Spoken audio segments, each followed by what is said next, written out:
نحمده ونصلي على رسوله الكريم أما بعد رب اشرح لي صدري ويسر لي أمري واحلل عقدة من لساني يفقهوا قولي۔ اللہ تعالیٰ کے فضل و کرم اور انعام سے دینی رہنمائی کی 20ویں مجلس میں حسب معمول منتخب مسائل پیش کیے جائیں گے۔ سبھی سامعین کی خدمت میں السلام علیکم ورحمۃ اللہ وبرکاتہ عرض ہے۔ جوابات پیش کرنے سے پہلے ہم سبھی سوال کرنے والے حضرات کے بہت مشکور ہیں کہ ان کی دلچسپی کی وجہ سے بہت سی ضروری معلومات سامعین کے سامنے آ جاتی ہیں۔ اللہ تعالی انہیں بے حد جزائے خیر سے نوازیں۔ آج ایک سوال یہ آیا ہے کہ ہم نے سنا ہے کہ جو شخص درود شریف کے یہ الفاظ پڑھے جزا اللہ عنا محمدا ما هو اہلہ،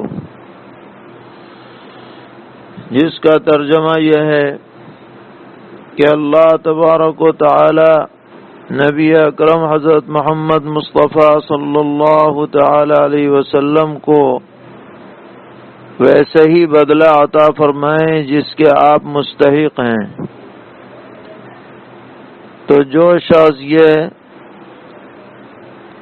درود شریف پڑھے تو اس کا ثواب 70 فرشتے 1000 دن تک لکھتے رہتے ہیں، اور لکھتے لکھتے وہ گویا تھک جاتے ہیں۔ اتنا زیادہ اجر و ثواب ملتا ہے اس درود شریف کے پڑھنے پر۔ تو سوال یہ ہے کہ یہ کس روایت سے ثابت ہے، اور کیا رمضان میں اگر ایک مرتبہ پڑھیں تو 70 فرشتے 70,000 دن تک ثواب لکھتے رہیں گے؟ کیا یہ کہنا بھی صحیح ہے؟ تو اس کے بارے میں عرض یہ ہے کہ جس روایت کا آپ نے تذکرہ فرمایا ہے یہ روایت معجم طبرانی میں موجود ہے، لیکن یہ سنداً نہایت ہی ضعیف ہے، اور اس کی سند میں ایک راوی ہے جس کا نام ہے ہانی ابن المتوکل، جس کو محدثین نے متروک الحدیث اور منکر کہا ہے۔ اس لیے اس جملے کو پڑھنے میں تو کوئی حرج نہیں ہے، دعا مانگنے میں بھی حرج نہیں ہے، درود شریف پڑھنے میں بھی حرج نہیں ہے، لیکن اس کی جو فضیلت لکھی ہے کہ 70 فرشتے 1000 دن تک لکھتے لکھتے تھک جائیں گے، اس فضیلت پر حتمی طور پر یقین کرنا یہ صحیح نہیں ہے، کیونکہ روایت بہت ہی ضعیف ہے۔ باقی اللہ تبارک و تعالی اس سے بھی زیادہ اجر و ثواب عطا فرما دیں، وہ اس کی شان کریمی ہے، اور جو اس میں مانگا گیا ہے اللہ تعالی سے پیغمبر علیہ الصلوۃ والسلام کی شان عالی کے بارے میں، وہ ہر مسلمان کو مانگنا چاہیے، اس میں کوئی دو رائے نہیں ہو سکتی ہے۔ اسی کے ساتھ جو یہ پوچھا گیا کہ جو شخص رمضان المبارک میں یہ پڑھے گا تو اس کو 70,000 دن تک فرشتے لکھتے رہیں گے، یہ بات کسی نے اپنی طرف سے بڑھائی ہے، اس کا اس ضعیف روایت میں بھی کوئی ذکر نہیں ہے۔ اور دوسری جو روایت ہے جو عام طور پر رمضان المبارک میں بیان کی جاتی ہے کہ فرض کا ثواب رمضان میں 70 گنا بڑھا دیا جاتا ہے، وہ روایت خود ہی سند کے اعتبار سے بہت کمزور ہے، جو حضرت سلمان فارسی رضی اللہ تعالی عنہ سے منقول ہے۔ اس لیے اس کمزور روایت سے استدلال کرتے ہوئے 1000 کو 70,000 کہنے کی بات بھی کوئی مضبوط اور پختہ بات نہیں ہے۔ ایسی باتوں کو پھیلانے سے احتراز کرنا چاہیے، اپنی طرف سے کوئی بات پیش نہیں کرنی چاہیے۔ اجر و ثواب کی تعداد یہ خالصتاً اللہ تبارک و تعالی کے اختیار میں ہے، وہ جس کو چاہیں جتنا چاہیں جیسے چاہیں عطا فرمائیں، ہم اپنی طرف سے متعین کرنے والے کون ہوتے ہیں؟ بس اللہ تعالی سے مطلقاً ثواب کی امید رکھتے ہوئے اس جملے کو پڑھتے رہنا چاہیے، جزا اللہ عنا محمدا صلی اللہ علیہ وسلم ما هو اہلہ۔ پڑھنے میں حرج نہیں ہے، لیکن جس روایت کا حوالہ دیا جا رہا ہے اس پر اشکال ہے، تو اشکال والی باتوں کو پھیلانا نہیں چاہیے۔ ایک سوال اعتکاف کے بارے میں ہے کہ اگر کوئی شخص مسجد میں معتکف ہے تو وہ مسجد کے خارجی حصے میں اذان دینے جا سکتا ہے یا نہیں؟ جا تو سکتا ہے، لیکن بہتر یہ ہے کہ آج کل لاؤڈ اسپیکر کا زمانہ ہے، بسہولت بعافیت اگر ممکن ہو سکے تو باہری کمرے سے تار مسجد کے اندر لا کر اور مائک مسجد میں رکھ کر مسجد ہی کے اندر معتکف اذان دے، تاکہ کسی قسم کا شبہ اور شک اس کے اعتکاف میں نہ رہے۔ ایک سوال یہ ہے کہ اگر کوئی شخص عشاء کی نماز کے بعد اعتکاف میں بیٹھا تو کیا وہ شخص سنت اعتکاف کرنے والا ہوگا یا نہیں؟ تو اصل وقت اعتکاف کا مغرب سے پہلے بیٹھنے کا ہے۔ 20 تاریخ کو رمضان کی مغرب سے پہلے بیٹھے، تب اس کے کامل 10 دن ہوں گے، چاند دیکھ کر کے اٹھنا ہے۔ اب اگر وہ عشاء کے بعد بیٹھا ہے تو حضرت امام ابو حنیفہ رحمۃ اللہ علیہ کے نزدیک اس کا اعتکاف مسنون نہیں ہوگا، لیکن حضرت امام ابو یوسف رحمۃ اللہ علیہ کے نزدیک اعتکاف مسنون ہو بھی سکتا ہے، اس لیے اگر بیٹھ گیا تو اٹھے نہیں، اعتکاف مکمل کر لے، بہتر یہی ہے اس کے لیے۔ ایک سوال یہ پوچھا گیا، پہلے بھی آ چکا ہے، کہ مرد کے لیے گھر میں اعتکاف کا کیا حکم ہے؟ تو مرد گھر میں اعتکاف نہیں کریں گے، صرف مسجد میں کریں گے۔ ایک سوال یہ ہے کہ جمعے میں بیان کرنے کے لیے معتکف کسی دوسری مسجد میں جا کر بیان کر سکتا ہے یا نہیں؟ اگر جس مسجد میں یہ بیٹھا ہوا ہے وہاں جمعے کی نماز ہوتی ہے تو اپنے ہاں کی جمعہ کی نماز چھوڑ کر دوسری مسجد میں جاتا ہے تو اس کا اعتکاف ٹوٹ جائے گا، اور اگر اپنے ہاں جمعہ نہیں ہوتا اور دوسری مسجد میں ہوتا ہے اور وہاں پر جا رہا ہے جمعے کی نماز پڑھنے کی غرض سے، اور وہاں جا کر کچھ بیان بھی کر دیتا ہے اور پھر نماز کے بعد فوراً واپس آ جاتا ہے، تو اعتکاف اس کا باقی رہے گا۔ اور اگر اس نے اعتکاف کرنے سے پہلے زبان سے اپنے اوپر اعتکاف کو واجب کرتے ہوئے یہ شرط لگا لی تھی کہ میں ہر جمعے کو اعتکاف کے حالت میں اپنی مسجد سے اٹھ کر دوسری مسجد میں جاؤں گا تو پھر یہ اعتکاف اس کے اوپر واجب ہو جاتا ہے، اور واجب اعتکاف میں یہ استثناء کرنا کہ میں بیچ میں فلاں فلاں کام کروں گا، اس کی اجازت فقہا نے دی ہے۔ تو اگر کسی کو ایسی ناگزیر ضرورت ہو تو وہ نیت کرنے سے پہلے ہی بجائے سنت نیت کرنے کے واجب کی نیت کر لے کہ للہ علی ان اعتکف، یعنی اللہ کے لیے میں اپنے اوپر اعتکاف کو واجب کر رہا ہوں۔ یہ اعتکاف واجب بن نظر ہوتا ہے، اور اس میں اس طرح کی شرطیں لگانے کی گنجائش ہوا کرتی ہے۔ اسی کے تحت میں یہ بھی ہے کہ اگر وہ کہیں قرآن پاک سنا رہا ہے اور اعتکاف کرنا چاہتا ہے تو اعتکاف میں یہ نیت کر لے واجب کرتے ہوئے کہ میں بیچ میں قرآن سنانے جاؤں گا اور سنا کر کے آ جاؤں گا، تو بھی اس کا اعتکاف واجب ادا ہو جائے گا۔ اور اگر اس طرح کی نیت نہیں ہے، صرف سنت اعتکاف ہے، تو امام صاحب کے نزدیک سنت اعتکاف میں اس طرح کی شرطوں کی اجازت نہیں ہے۔ بعض دیگر ائمہ نے اگرچہ اجازت دی ہے۔ ایک صاحب نے پوچھا ہے کہ کوئی عورت اپنے معتکف سے باہر گھر کے صحن میں قائم کی جانے والی جماعت میں شریک ہو سکتی ہے یا نہیں؟ اگر وہ جائے گی اس جماعت میں شرکت کے لیے تو اس کا اعتکاف ختم ہو جائے گا۔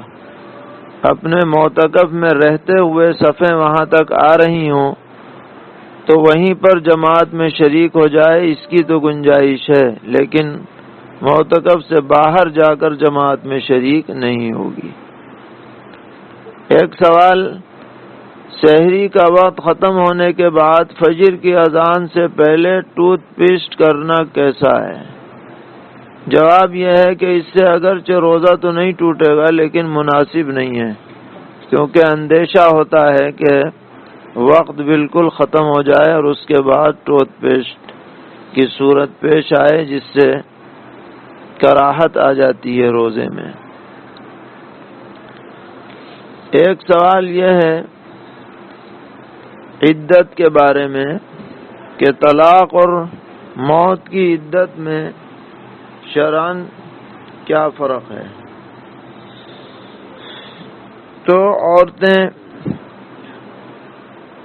دو طرح کی ہیں، ایک تو وہ جو حاملہ ہیں، طلاق کے وقت حاملہ ہوں یا شوہر کی وفات کے وقت حاملہ ہوں، تو ان کے بارے میں تو طے شدہ بات ہے کہ جب وضع حمل ہو جائے، بچے کی پیدائش ہو جائے، چاہے طلاق کی عدت ہو یا وفات کی عدت ہو، وہ فوراً ختم ہو جاتی ہے۔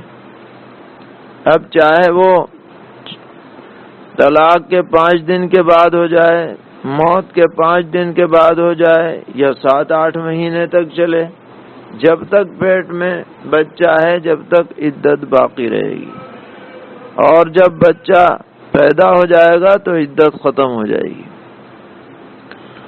اب رہ گئی وہ عورتیں کہ جو طلاق یا وفات کے وقت حاملہ نہیں ہیں، تو ایسی عورتوں کے بارے میں تفصیل ہے۔ اگر موت کی عدت ہے تو 4 مہینے 10 دن، اور 4 مہینے 10 دن میں یہ دیکھا جائے گا کہ جس دن انتقال ہوا قمری مہینے کے چاند کے مہینے کے اعتبار سے کون سی تاریخ تھی۔ اگر ابتدائی تاریخ ہے ایک ہے مثلا، تو پھر عدت کا شمار ہوگا چاند کے مہینے سے، 4 مہینے 10 دن، اس میں 29 کا مہینہ ہو 30 کا مہینہ ہو سب شمار کیا جائے گا۔ اور اگر جس دن انتقال ہوا اس دن جو ہے چاند کی کوئی بیچ کی تاریخ تھی، 5 تھی 10 تھی 20 تھی، تو اب شمار ہوگا دنوں کے حساب سے 130 دن 130 دن 4 مہینے 10 دن اس طرح سے پورے کیے جائیں گے۔ یہ تو ہے موت کی عدت۔ اور طلاق کی عدت میں بھی دیکھا جائے گا کہ وہ عورتیں ہر مہینے ناپاکی کے ایام ان کے جاری ہیں یا نہیں۔ اگر جاری ہیں تو 3 مرتبہ ایام گزرنے پر طلاق کی عدت پوری ہو جائے گی۔ اور اگر جاری نہیں ہے، چھوٹی بچی ہے یا بڑی عمر کی عورت ہے، تو اس کی عدت 3 مہینے ہے۔ 3 مہینے میں طلاق کی عدت اس کی پوری ہوگی۔ یہ تفصیلات قرآن پاک میں اور احادیث شریفہ میں موجود ہیں۔ ایک سوال یہ کیا گیا ہے کہ مرغی کی پیٹھ کی ہڈی میں ایک سفید ڈوری ہے جو کمر سے لے کے گردن تک ہوتی ہے، کیا وہ حلال ہے یا نہیں؟ اس کو ہمارے عرف میں حرام مغز کہا جاتا ہے، اور عوام میں یہی مشہور کر دیا گیا ہے کہ اس کا کھانا بالکل جائز نہیں۔ لیکن حدیث میں حلال جانور کے جو اعضاء حرام قرار دیے گئے ہیں وہ 7 ہیں۔ ان میں خون ہے، شرمگاہ ہے، خصیتین ہے، غدود ہیں، مثانہ ہے، پتا ہے۔ تو ان میں یہ شامل نہیں ہے۔ ہماری فقہ کی بعض کتابوں میں اس کو ذکر کیا گیا ہے، اس لیے بعض حضرات مفتیان نے اس کو بھی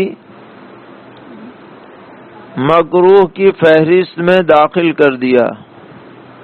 لیکن صحیح بات یہ ہے کہ یہ زیادہ سے زیادہ مکروہ تنزیہی یعنی خلاف اولا ہے، بالکل حرام نہیں ہے۔ اگر کوئی اسے کھا لے تو اس کی وجہ سے کوئی حرمت اس پر لازم نہیں ہوگی، اور اگر یہ کسی چیز میں گر جائے تو اس سے سالن یا پانی وغیرہ کوئی ناپاک نہیں ہوتا ہے۔ اس کا خیال رکھنا چاہیے۔ ایک صاحب نے سوال کیا ہے کہ لاک ڈاؤن کے صورت میں گھروں میں نمازیں تنہا پڑھنا بہتر ہے یا جماعت سے پڑھنا بہتر ہے؟ تو عام نمازیں جو ہیں وہ جماعت سے پڑھی جائیں، اس لیے کہ جماعت سے پڑھنے کا ثواب 25 یا 27 گنا بڑھ جاتا ہے۔ تو جس گھر میں کوئی امام نماز پڑھانے والا ہو وہ 5 وقتہ نماز سب مرد عورت گھر والے جماعت سے نماز پڑھنے کا اہتمام کریں، اسی میں ثواب زیادہ ہے۔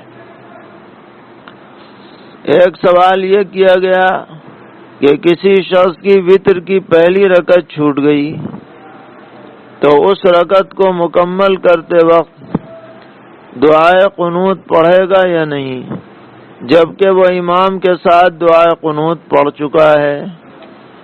تو ایسا شخص جب اپنی نماز پوری کرے گا تو اس میں دعائے قنوت نہیں پڑھے گا، جو امام کے ساتھ پڑھ لی بس وہ کافی ہو گئی۔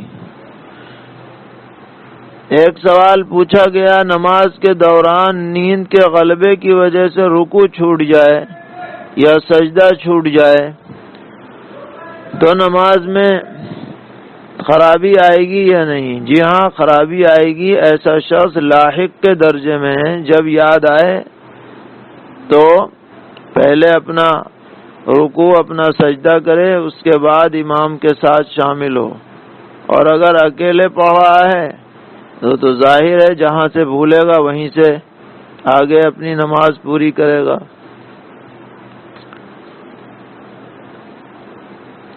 ایک سوال یہ پوچھا گیا کہ حافظ قرآن تراویح کے دوران تشہد کی حالت میں التحیات اور درود و دعا سے فراغت کے بعد اگلی رکعت میں پڑھے جانے والے قرآن کی مشق کر سکتا ہے یا نہیں؟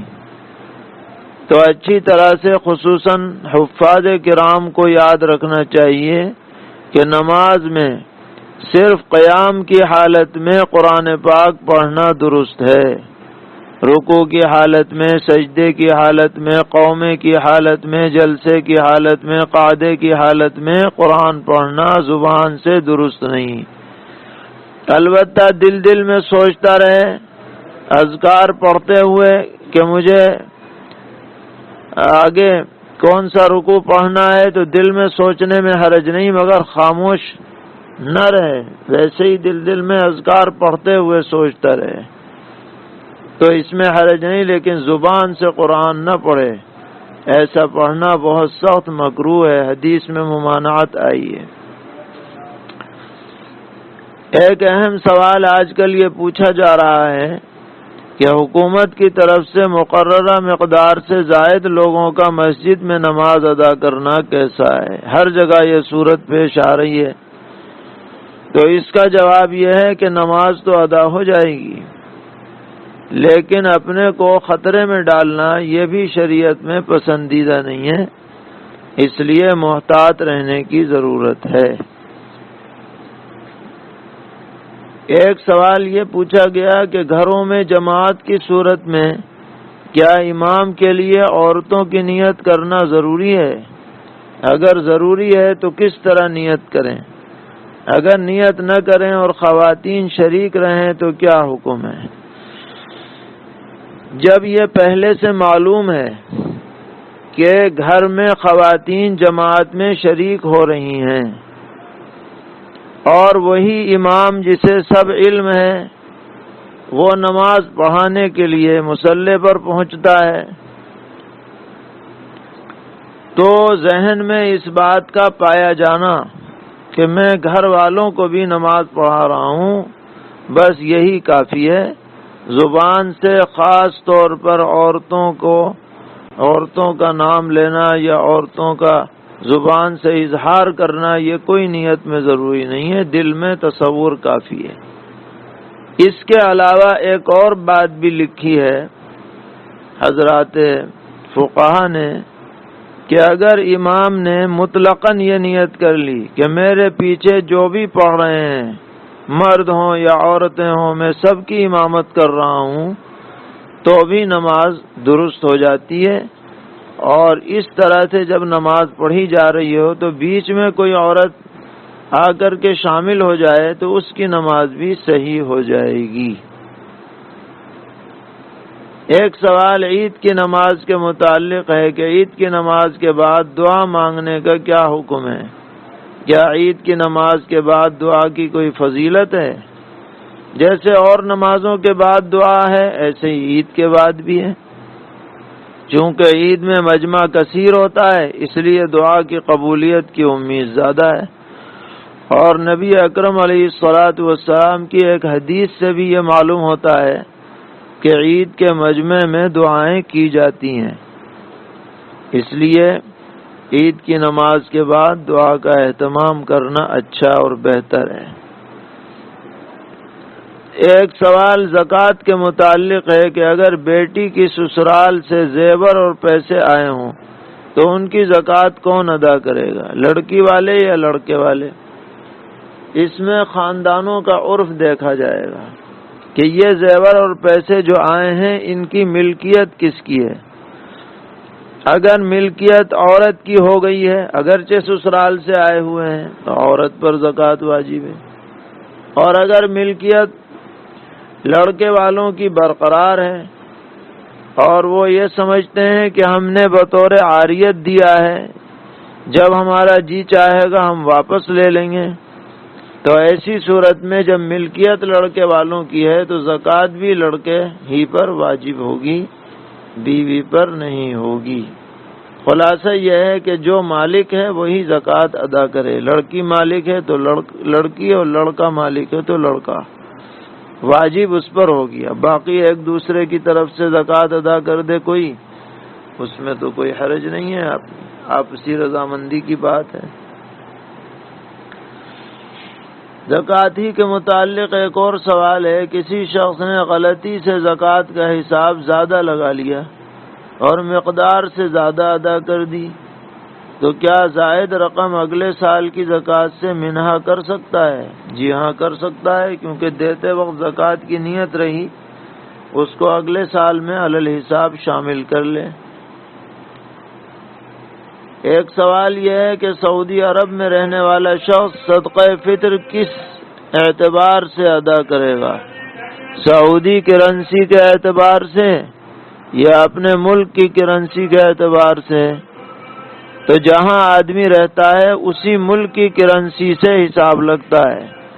سعودیہ کا رہنے والا ہے تو سعودی کرنسی سے حساب لگائے، ہندوستان کا ہے تو ہندوستان سے لگائے، اور کسی ملک کا ہے تو اپنے ملک کے اس سے لگائے۔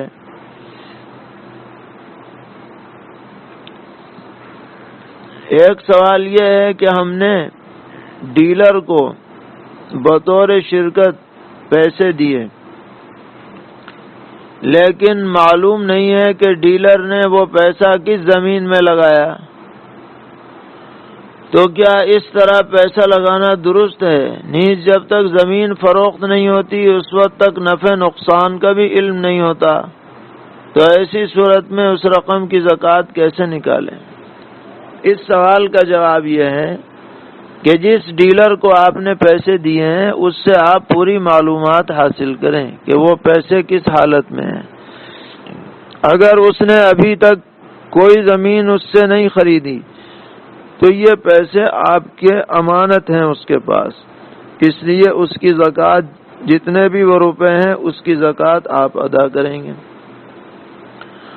اور اگر وہ کہتا ہے کہ میں نے فلاں زمین خرید لی ہے، تو اگرچہ وہ زمین بکی نہ ہو، موجودہ وقت میں اس کا جو وہاں زونل ریٹ ہو وہ ریٹ لگا کر کے اس کی قیمت پر زکوٰۃ واجب ہوگی، بشرطے کہ آپ نے یہ زمین بیچنے کے لیے خریدی ہو۔